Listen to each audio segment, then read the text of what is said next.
ஆகா கல்யாணம் சீரியல பொறுத்தளவு இன்னி எபிசோட்ல நம்ம கௌதம் பத்தின எல்லா உண்மையுமே இப்ப ஐஸ்வர்யாவுக்கு தெரியும் இல்லையா?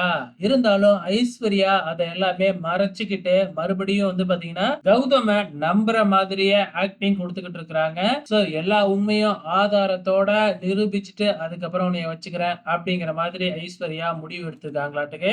இந்த பக்கம் மறுபடியும் அனாமிகா பிரபா கிட்ட பிரச்சனை பண்ண போக பிரபாவ அடிக்கிறதுக்காக அனாமிகா கை ஓங்க கரெக்டா நம்ம கோடீஸ்வரி வந்துடுறாங்க. பின்னாடியே நம்ம மகா ஐஸ்வர்யா எல்லாருமே ஒண்ணு கூடிடுறாங்க. இங்க அனாமிகாவால எதுவுமே செய்ய முடியல.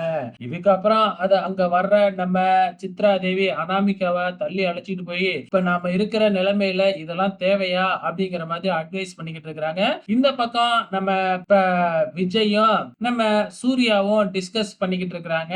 நம்ம பிரபா சூர்யா இவங்க ரெண்டு பேருமே கோடீஸ்வரிக்காக பயந்துகிட்டு தான் இருக்காங்களாட்டுக்கு. அங்க வர்ற கோடீஸ்வரி கிட்ட என் பக்கம் இருக்கிற நியாயத்தை யாருமே கேட்க மாட்டேங்கிறாங்க அப்படின்னு சூர்யா சொல்ல, உங்க பக்கம் இருக்கிற நியாயத்தை நான் கேட்கிறேன், நாளைக்கு இத பத்தி டிஸ்கஸ் பண்ணுவோம் அப்படின்னு சொல்லிட்டு போயிடுறாங்க. அதே மாதிரி மறுநாள் காலையில வந்து பாத்தீங்கன்னா எல்லாருமே ஒண்ணு கூடி என்ன நடந்திருக்கும் அப்படின்னு டிஸ்கஸ் பண்ண ஆரம்பிக்கிறாங்க. நம்ம சூர்யாவும் நடந்ததை எல்லாமே வந்து சொல்லிடுறாப்ல. இந்த பக்கம் சித்ரா தேவி வந்து ஒட்டு கேட்க ஆரம்பிக்கிறாங்க. இத நம்ம அழகி பாப்பா பார்த்துட்டு விசில் எடுத்து அடிச்சு சிக்னல் கொடுக்குறாங்க. அப்ப கோடீஸ்வரிக்கு புரிஞ்சிடுது யாரோ ஒட்டு கேக்குறாங்க அப்படின்னு சொல்லிட்டு வெளியில வந்து பார்த்தா நம்ம சித்ரா தேவி கூட்டுற மாதிரி ஆக்டிங் கொடுத்துக்கிட்டு இருக்காங்க. நம்ம கோடீஸ்வரிக்கு நல்லாவே புரிஞ்சிடுச்சு இவ ஒட்டு கேட்க தான் வந்திருக்கா அப்படின்னு சொல்லிட்டு நாளைக்கு என்ன நடக்க போகுது அப்படிங்கறத வெயிட் பண்ணி பார்க்கலாம்.